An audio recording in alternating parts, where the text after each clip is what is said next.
नमस्कार, मैं वेद वशिष्ठ दी न्यूज़ 7 से। आज हमारे साथ विद्यासागर इंटरनेशनल स्कूल के डायरेक्टर दीपक यादव जी और प्रवक्ता प्राइवेट स्कूल एसोसिएशन हरियाणा के। आज हम उनसे बात करते हैं इस विषय में। एक नया सर्कुलर आया है स्कूल के स्टाफ के लिए, तो हम दीपक यादव जी से बात करते हैं। दीपक यादव जी, आप बताइए इस विषय में क्या कहना चाहेंगे। Thank you very much. नमस्कार वेद जी। कल ही स्कूल के लिए एक बहुत अच्छी खुशखबरी आई, जिसमें हरियाणा गवर्नमेंट ने, हमारे माननीय मुख्यमंत्री और एजुकेशन मिनिस्टर ने एक सर्कुलर भेजा, जिसमें उन्होंने बताया कि स्कूल को अपने एडमिन स्टाफ के साथ स्कूल खोलने की अनुमति दे दी है।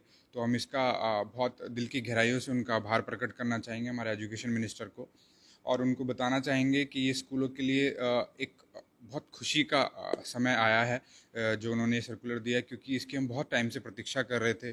बहुत सारे मंथ से हम आपकी तरह ऐसे मुद्दों को उठा रहे थे। हमारी कोशिश थी कि सरकार तक हमारी ये रिक्वेस्ट जाए, और उन्होंने इसको बखूबी सुना। तो उसके लिए हम उनका आभार प्रकट करते हैं, और ये हमारे लिए बहुत खुशी की खबर है वेद जी कि हम कब स्कूल एक एडमिन स्टाफ के साथ खोल सकते हैं।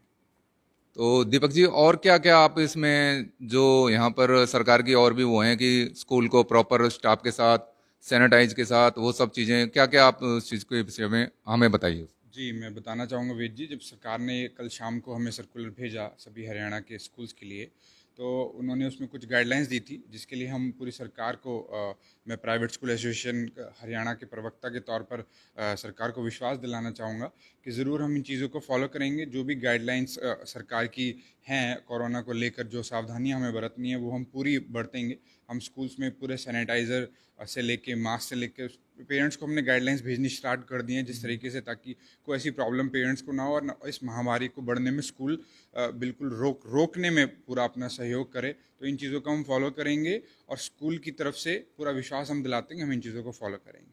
जैसा कि पिछले उसमें सरकार की तरफ से वो आया था कि फीस के लिए, तो मैं फीस के उस पर आपसे बात करना चाहता हूँ कि आपने उस विषय पे आपकी तरफ से क्या हो रहा है, क्या क्या स्टैंड आपकी तरफ से है कि आपने भी उस सरकार के आदेश का जो था अनुपालन के उस पे, तो आप बताइए उस पे। विज जी, बहुत अच्छा सवाल है ये, लेकिन मैं आपके माध्यम से सभी दर्शकों को और सभी पेरेंट्स को बताना चाहूँगा कि स्कूल, कोई भी स्कूल, प्राइवेट स्कूल, कभी भी सरकार के अपोजिट नहीं खड़ा होता है। वो हमेशा सरकार के साथ चलता है। उसका कोशिश ये होती है कि जो भी सरकार उनको आदेश का पालन करने के लिए बोल रही है, उनका प्रॉपर पालन करें।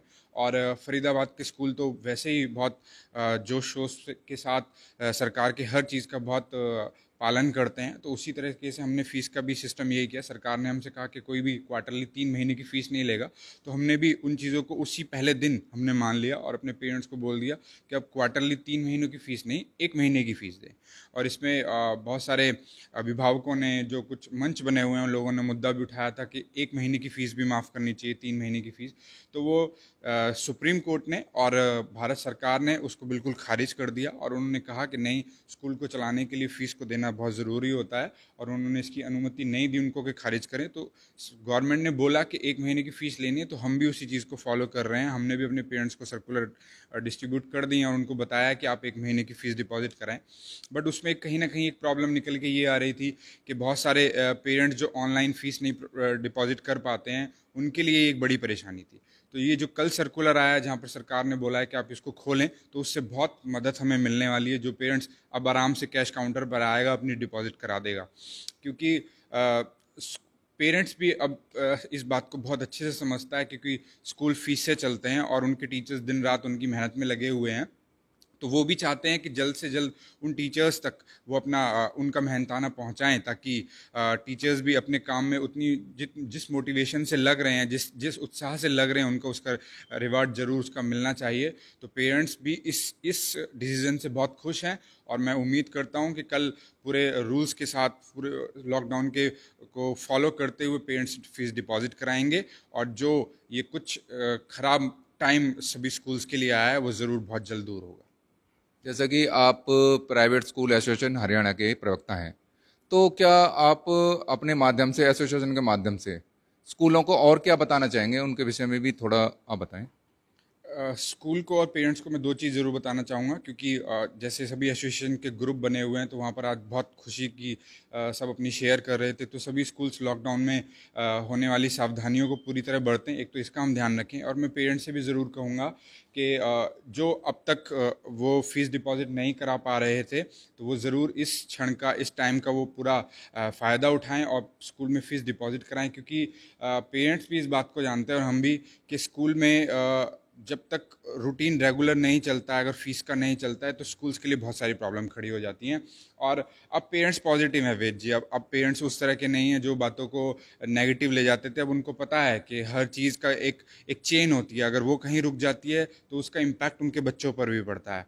और ये बात किसी से छुपी नहीं है कि क्योंकि स्कूल ही एक ऐसी संस्था है जो बच्चों को पढ़ा सकती है। अब देखिए, बच्चे मंदिरों में, मस्जिदों में, इनमें तो पढ़ेंगे नहीं, तो अगर उन संस्थाओं का वो ध्यान नहीं रखेंगे, उन जगहों का वो जहाँ पर जिस चीज़ की रिक्वायरमेंट है वहाँ पर वो अपने हक की चीज़ उनको नहीं देंगे, तो संस्थाएं फिर रुक जाएंगी, बैठ जाएंगी, उन बच्चों का भविष्य खराब हो जाएगा। लेकिन आजकल थोड़ा सा ये हो रहा है कि नेगेटिव पॉइंट्स को मीडिया में बहुत ज़्यादा उठाया जाता है, लेकिन हमें उन लोगों के बारे में भी बात करनी चाहिए जो पॉजिटिवली हर चीज़ को आगे बढ़ के स्कूल के लिए एफर्ट लगा रहे हैं, पेरेंट्स सपोर्ट में खड़े हैं। हमें उन उन पेरेंट्स को भी याद करना चाहिए ना।